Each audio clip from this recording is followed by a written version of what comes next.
Hello, everyone. My name is Nick Schiefelbein on behalf of the Iowa Alpha chapter here at Iowa State University. I want to walk you through how to persevere through COVID-19 and with some of the best practices that we have had in the past couple months. So let's go ahead and hop on into the presentation. So first of all, just a little bit of background about me. My name again is Nick Schiefelbein, president of Iowa Alpha chapter. I studied mechanical engineering personally, and this one fun thing is that I interned at NASA Langley Research Center this past spring and summer. So moving on into the actual task at hand, though, now you have a little bit of background, is just talking about an overall introduction of the Iowa Alpha chapter, just so we can get a firm understanding of some of the procedures that we have done, and then kind of talk about some of the typical events, how it's been altered due to COVID, and then about 3 suggestions that I have for you guys to better your own chapter. So moving on, let's first talk about Iowa Alpha just briefly. It's established back in 1907, and currently we have over 300 members currently active here on campus. So it's a very large organization compared to some of the other chapters within the nation. Looking at the numbers even more specifically, just this past spring, actually, we had 103 new initiates join us. So it's very large. And then looking forward into this fall semester, we're having about 85 new people join us. So that's up from 40 just like a year ago. So we've actually had some very big jumps in numbers ever since this COVID pandemic hit. And I attribute that a lot to some of our strategies that we have taken up to this point, which I'll then talk about in these next few slides. Just one thing I want to mention first is just a little bit of our achievements, just to establish some credibility. So we're actually one of the most decorated chapters in all of Tau Beta Pi. You can see some of the awards listed right there. And actually, just recently, we had an Outstanding Advisor award given to us, our very own Dr. Amy Kalita. So we're very excited about that and all the work she's done to deserve this recognition. So let's hop into some of our typical events we conduct as a chapter. You can see them listed side by side, both the fall and spring. The main points are the main ones that don't really change between the two are the ones there in bold type. So just briefly, I want to walk you through some of these. Number 1 is Pi Mile Run, which is a 3.14 mile run, which is the incentive is to receive Pi and a t-shirt at the end of it. So it's a great opportunity, especially since all the proceeds are given to a charity. Building the Future is a STEM outreach type of event where we have middle school kids come on campus here and learn about STEM activities. We have general meetings conducted, which usually start with a information session at the beginning, followed by some type of volunteering or more information from a speaker or someone from a professional setting. College Picnic, I'm not really going to touch too much on. Initiate info sessions, just briefly, those are the way that it's like a pizza party that we generally have. It's a way for members to learn about our chapter of Tau Beta Pi. Free Coffee Fridays are a way for us to gain recognition on campus. We just give out free coffee so people learn what Tau Beta Pi is. Adopt a Highway, you probably heard of it before. You just go clean up a highway around the area. Initiate small groups I want to mention later, that in our next slide actually, because it's a very key attribute towards our organization. Engineering Future sessions, I'm sure you guys have heard of these before. They're offered through Tau Beta Pi, and it's a way for to develop professionalism. And then lastly, the banquet, which is something that we typically have, but unfortunately in this COVID environment where we don't have in-person initiations anymore, that's not something we're able to continue with. Looking forward to the spring semester. Roller coaster competition was something we were able to have actually last spring semester in a different format than usual, but pretty much what it is for perspective is a Rube Goldberg type of machine where you can have people from different middle schools and high schools come and compete, and whoever has the best one constructed then wins a scholarship. Tau Beta Pi Day is an event where we just give out free pie on March 14th, so many of you probably do something similar. And then the other ones are pretty much the same from the fall semester, so I'm not going to rehash on them again. What I want to talk about in particular here are our small groups, mainly because this is a great resource for you if you are struggling with ways to really gauge the character of your members. I know when you're sitting in big group meetings where you can't really see people face to face and communicate one-on-one, it's hard to gauge if they have that character associated with the academics that the College of Engineering, in our case, usually will give to us. So what you can do with small groups is something we've usually done in person, but we're converting that into the virtual setting, is we take people in like 5 to 10 groups of the initiates in this case, and they're coupled with 1 to 2 leaders, and then they're able to then conduct some type of service for the organization, which I'll talk about on the next slide. But here you can really get to know them more personally in a more organic situation where it's not just one person talking to a group of 50 people, for instance. Here's an example of some of the small groups that we have. So I won't go into all of them here. You can go ahead and pause the video if you're interested in reading over any of these. But again, they're all service-oriented type of events for either Iowa State specifically or for the greater community. So what happened after COVID struck? I know it all struck us hard, and how are we going to adapt from that? So let's talk about and run through these effects from these events that we've usually conducted. Pi Mod Run, we're actually finding we're able to continue to have that, and we'll talk more about that later. Building the future is something where you have people come on campus here, and we decide it's best that we don't, especially since schools really aren't happening as they usually are.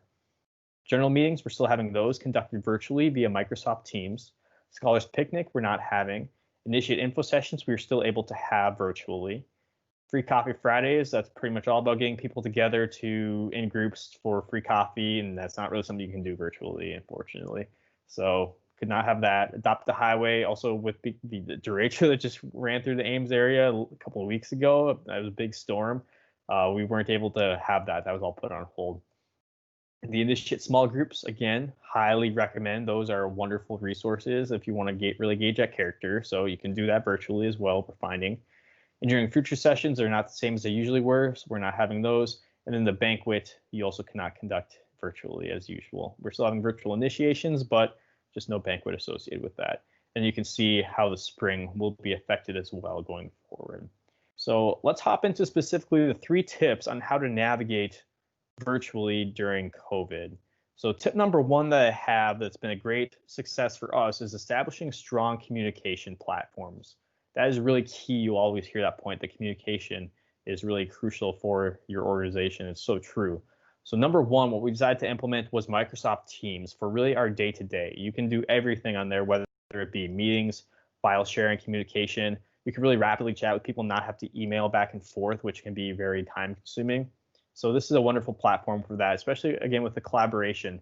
You can pretty much use Microsoft Office tools instead of Google documents and everything like that. So I personally like Office a lot more, so it's great to use those instead. So you can really get a lot of announcements out fast with this. Now, one thing I will caution you on is when you're making announcements with your groups, keep it minimal. I'm talking 1 to 2 large announcements per week. Because anytime you do more than that, people will get really inundated and overwhelmed with information, and then they'll just stop being interested. Like how many times do we put that mute on GroupMe because you just constantly get overwhelmed with chats? That's what we want to avoid here, so people are still receiving the information. But to combat that, you can go on to something like Instagram as a substitute, so then you can also get more information out, but just on a different platform, so they're not getting completely overwhelmed just on Teams. So what we have on there, not only the announcements, the key announcements, and things like that, is also fun posts, such as the meme of the week, which is a competition where we have for members to shoot in their best memes, all engineering related, kind of like a bar stool. And then whoever has the best one voted on by us on the cabinet will then have that meme shot out to the organization on Instagram, and they'll get tagged and everything with that. One thing I will say with all this communication, especially on Instagram, keep a regular schedule. Especially for us, we found that always posting these memes on Monday were great, but then also having like an Instagram story to remind our members about biweekly journal meetings is great, and then follow that up with the Thursday prior to the meetings having a physical post. And speaking of that, I actually want to hop into a demonstration with both of these and just give you a better sense of what these softwares actually look like. So first of all, as far as our Teams page goes, you can see this is the example. So here you can see posts that are given out to the team members, so people can interact with that. You can chat individually with people here on this tab. And then also the files. You can post all types of files, like here's our 2020 fall folder, and you can have the schedule, cabinet contacts, slides, all in just this one central location, which makes it very convenient for people. So people will enjoy using this a lot more, which I have received positive feedback about it. Hopping over to our Taube to Pi Instagram page, you can see right here. So go ahead and give us a follow if you want to stay connected. It'd be a great way for you to kind of get this as a reference and then also stay in contact with us going forward. But here you can see some of these memes that and some of them are really fun. I like them all. It's a good time. And then you also get a chance to look at some of our information sessions, whether it be from Merck or Procter & Gamble here that we have coming up. So wonderful resources. Just make sure, again, you're not overwhelming people with information. A lot of times less is more, but if you can have more different platforms to give notifications, that can kind of counteract and really remind people without totally overwhelming them. So let's hop back over to the presentation.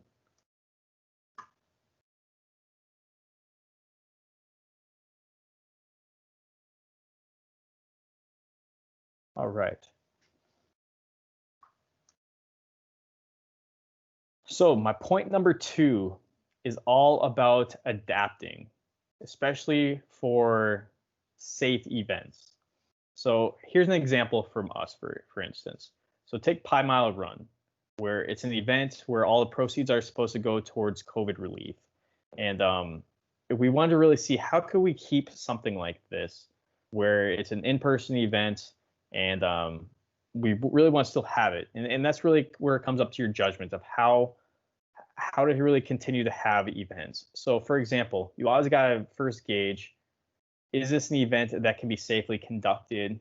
And a lot of times these events will be outdoor type of events. So number 1, take a staggered start, for instance, with this event. Usually it's a big group event, but here if we stagger the start, we can abide by social distancing guidelines. Number 2, when it comes to serving pie, for instance, can we make sure that those are in individual containers so that people don't have to be like serving it themselves? And number 3, wearing face masks for those who are volunteering. So if you can really find a way to adapt these events so they're still able to be conducted, especially since this is the event really where profit is the key for donation, then definitely still try to have some type of in-person events, but just make sure they're able to be abided by your university guidelines, which really kind of is common sense, goes without saying. Number 3, expand, and this is actually my last point here, expanding your horizons. So one of the benefits actually with COVID is that you have so much more ability to reach out to people you might not have thought of before. So take, for instance, I probably wouldn't have thought of reaching out to NASA speakers before. I mean, granted, I just worked there, but people are so used to now just reaching out in these virtual settings where the technology is just right there, readily available to them. So definitely take the opportunity here, reach out to those people you might not have thought of before. Also, what I want to say is, how can you make some of these events that you're usually in person virtual? Just kind of really expand on that, reflect on that. For instance, with us, with our roller coaster competition, usually that's an in-person event, but what we thought and what we executed last spring semester was having it where people could upload videos of this Rube Goldberg machine. And really that made it more of a family effort more than just an individual team school effort. So it was a wonderful way to get everyone involved, especially when everyone was isolated. So think of that. How can you make these events from in-person to virtual if you can't do it in a safe way, like I mentioned previously? And lastly, what is some new technology you're able to share with people? For instance, one of our group events here is for, like our small group events is for STEM outreach. So what we want to show them is how to 3D print, for instance. We want to kind of walk elementary school, middle school, high school students through the overall design process. So maybe have an idea, show how it's made in something like SolidWorks, not getting super technical or anything, but just showing them the overall process, getting them exposure to it, and then showing that idea actually get made in physically via 3D printer. Really, you have some great opportunities in order to continue to have this engagement, especially with the broader community, since people are kind of in a state of just a kind of an overall lull. So we really have that great opportunity to really lift everyone up, which is so great when you think about that. So don't just rest on your laurels. Don't just be complacent. Really think, how can you really be engaging with people still despite some of these challenges? With that, I want to say thank you so much for spending the time to listen to this presentation. My contact information is right there, so I'd be happy to answer any questions that you may have. So best of luck to everyone out there, and I really encourage you to really embrace this opportunity and really make the most of it. So thanks so much for taking the time, and take care.